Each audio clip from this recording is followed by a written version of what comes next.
Hello and welcome to Henry Cowell State Park. We are here in the Santa Cruz Mountains today on a small beach on the San Lorenzo River, the main source of our fresh water for the city of Santa Cruz. We are going to take a little hike down the river to explore. Let's see what kind of plants and animals live along the river. A healthy river has a lot of different kinds of trees and plants growing around it, called the riparian corridor, which helps to protect the river or stream. It shades the river, keeping the temperature of the water cooler, and it serves to filter the pollution in the runoff of after a rain, so it doesn't pollute the water as much. And very importantly, the roots help to stop erosion so the water does not become too turbid. So pay attention and let's see what we can see. Follow me. We're going to stop here because I want to show you poison oak, which is very difficult to see right now since it's wintertime and it's only just a stick. But you can see there's quite a few of these sticks sticking up. Make sure you don't touch it. It can cause an itchy rash. And look how adaptable it is. It can be a bush or it can grow like a vine and climb up tall trees. In the winter, it's very hard to see. But in the summer, it has leaves of 3, and in the fall it turns bright red later in the season. If you touch it, make sure to wash your hands with soap and water to get off the oils so that you don't get that itchy rash. Here's a tree you're going to find frequently in our forest, right here. A lot of people would say that that looks like a redwood tree. However, it's not a redwood tree. This is a Douglas fir tree. Over here you have the redwood tree. A lot of people get these two trees confused because they both have very tall, straight trunks, and they can grow very tall. So how will we be able to tell the difference between? Well, what we can do is we can look beneath the tree and try to find some of the needles or the cones. We'll start with the needles. Now this is the needle leaves of the Douglas fir tree. Notice how they're pretty thin and they grow all around the branch here. Now let's take a look at the redwood trees. Now look at that, they're very flat needles and they grow out from the stems. And look at how flat they are. They're very specially adapted to be able to collect the fog out of the atmosphere. And that helps them keep themselves watered because then they drip that moisture into their root system. So these are the redwood tree needles. Another thing we can do is we can look at the cones. Here's the cone of the redwood tree. Look at how tiny that cone is. And this is the seedlings for the tallest trees in the world, the fastest growing trees, the redwood trees. So it's kind of interesting that they have such a tiny little cone. And then here we have the cone of the Douglas fir tree. Legend says that long a time ago, there was a big fire in the forests of the West. Animals were running around frantically trying to escape the flames. Tiny mice with their little short legs were not quick enough to outrun the fire. The mice asked many trees to help them, but none would. Finally, they approached the mighty Douglas fir tree and asked if they could take shelter. The Douglas fir agreed to help, and allowed the mice to hide in their branches. The mice survived the fire, and to this day, if you examine the Douglas fir cone, you can see the feet and the tail of the mice still sticking out of the cone. Look at those little mice feet and tails there. Look what we have over here. This is a very special plant that you find a lot in the redwood forest here. This is called sword fern. We have different types of ferns, but the ferns are very ancient plants, just like the redwood trees. These plants and trees covered the earth, much of the earth, during the dinosaur ages. But now there's not very many habitats left where the redwoods can grow. And the ferns, as you can see, they have a different way of propagating.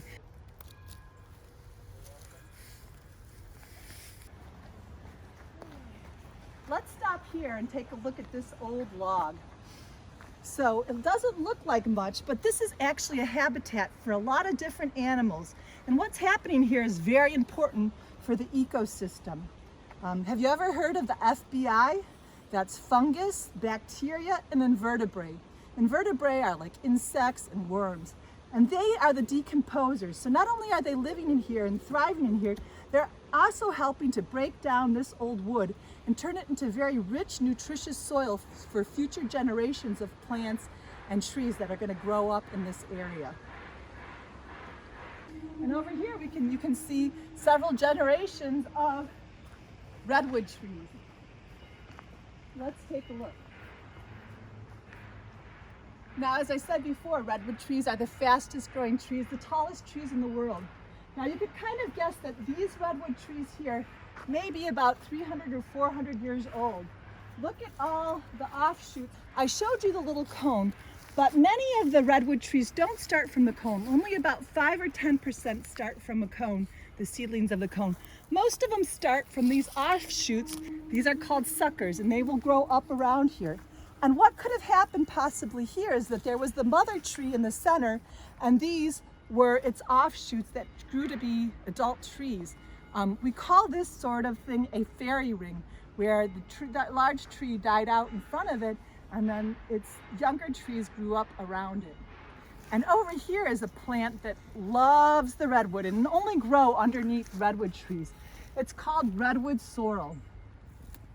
Take a look at this beautiful plant. It's edible, and it has 3 heart-shaped leaves that are attached in the center, and a little bit of purple on the back of it.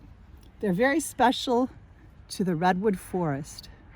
Here's one of my favorite trees in the redwood forest. This is called the bay tree. And you can see they have kind of this surfboard-shaped leaf, long and straight. They keep their leaves all year round. And the wonderful thing about this leaf is it has a wonderful smell to it. When it rains, you can really smell the bay. Sometimes we use this to spice our food, put it in sauces and soups and stuff like that. The Native Americans used it as medicine and to keep away as a mosquito repellent. It smells a lot like medicine or toothpaste, or maybe even something a little bit minty. As you can see, there's a lot of bay tree here. We're very close to the river, but they don't like to be too close to the river. They don't like to get their roots wet. So they'll be sitting a little bit further away from the river. If you turn over here, you can see we're going to get ready to go down into the riverbed. And the trees that grow down here are trees that can live in water and be submerged. So let's take a walk, and we're going to go down to the riverbed here.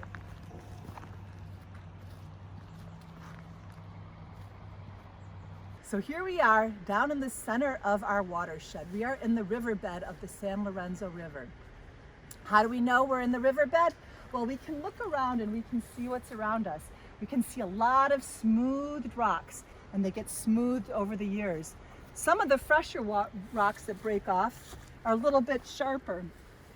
Over time, they'll break down too, and eventually end up as sand, and hopefully get caught into the river flow and end up on the beaches.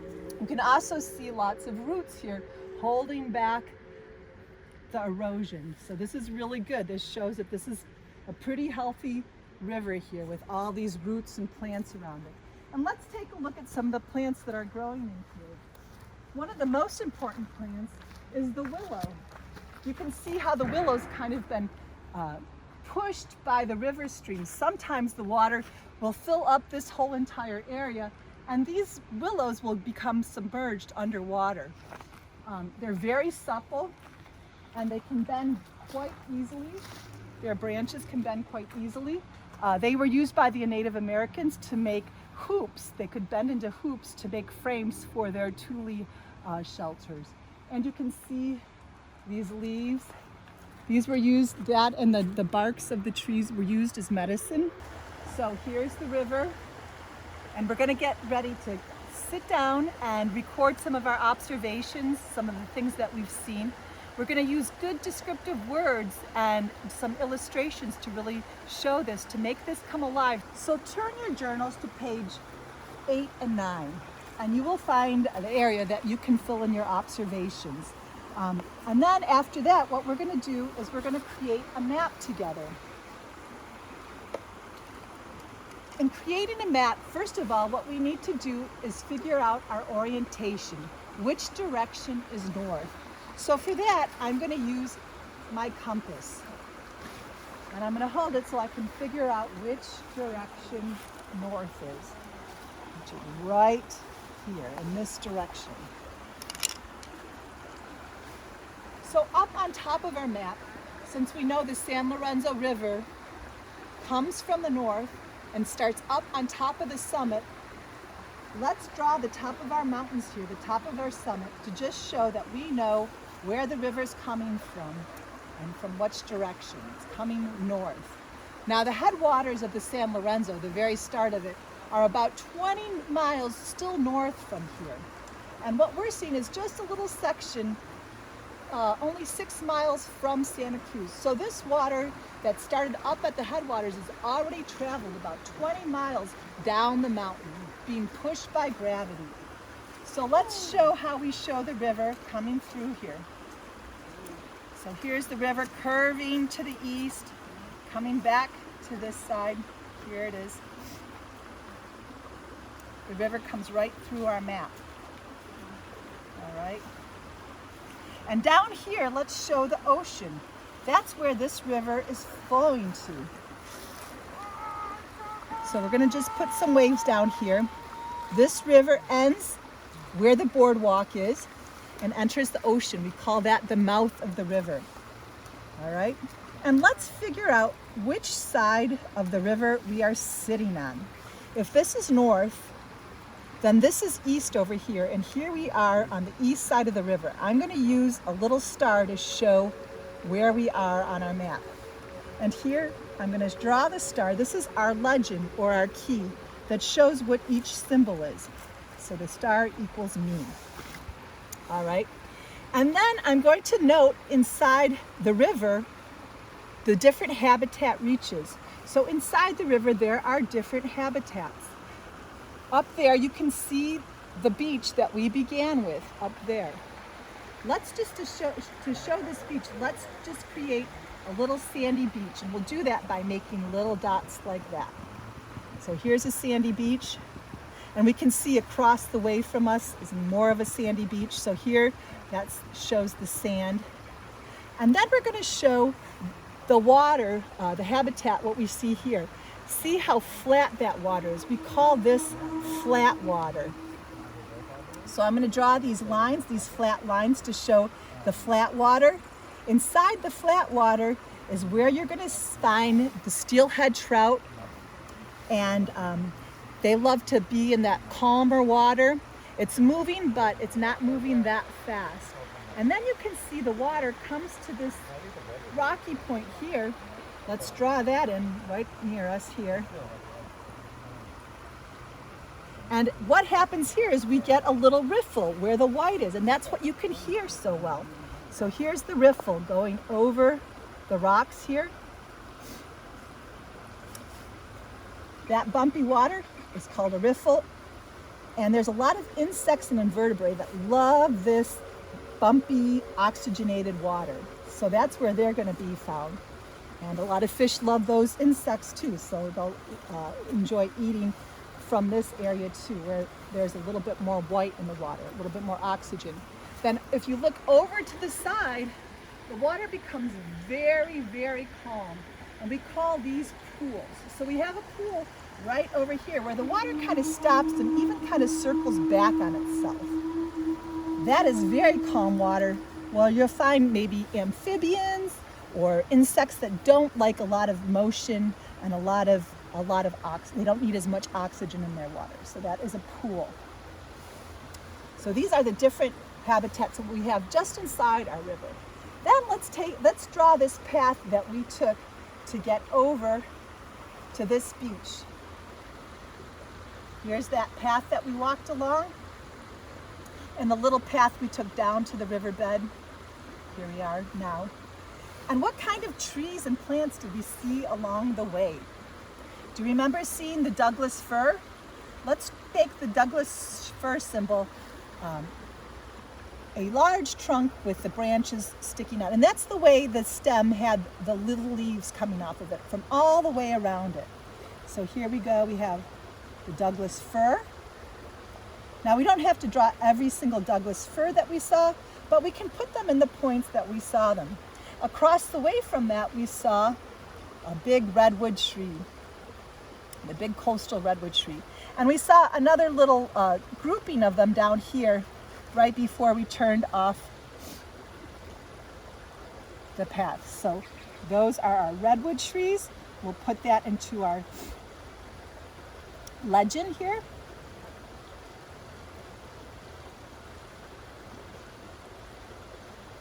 All right, and then as we walked through here, we came across the sword fern. So I'm going to draw this little sword fern. It has really small leaves, and then the leaves get bigger as it gets closer to the base. That's our sword fern. Love the shade and they love the moisture. Sword fern. Ferns are very old plants. They lived before flowers, like the redwood trees. All right, and then we came across this big old log here, didn't we? With the FBI busy at work. So there's where our fungus and our bacteria and invertebrate. And underneath the redwood trees, we also found redwood sorrel. So remember, those are those heart-shaped leaves all coming together on a stem. Redwood sorrel, very special. You can only find that in redwood forest. Redwood sorrel, S-O-R-R-E-L. And then there was the bay trees. I'm going to use the symbol of kind of that surfboard shaped leaf. There's a bunch of them in this area here. The wonderful bay that smells so good, especially after the rain. And then we walked down here onto the beach where we are, and we found lots of little cobble, sand, and here we are sitting on these large boulders here, down in the riverbed. And what kind of plant do you find down in a riverbed? You can find some willows. So let's show those willows as they're bending in the direction that the river's moving. So there's these thin branches, and then we're going to do some sparse leaves off of the sides. And these are the willows.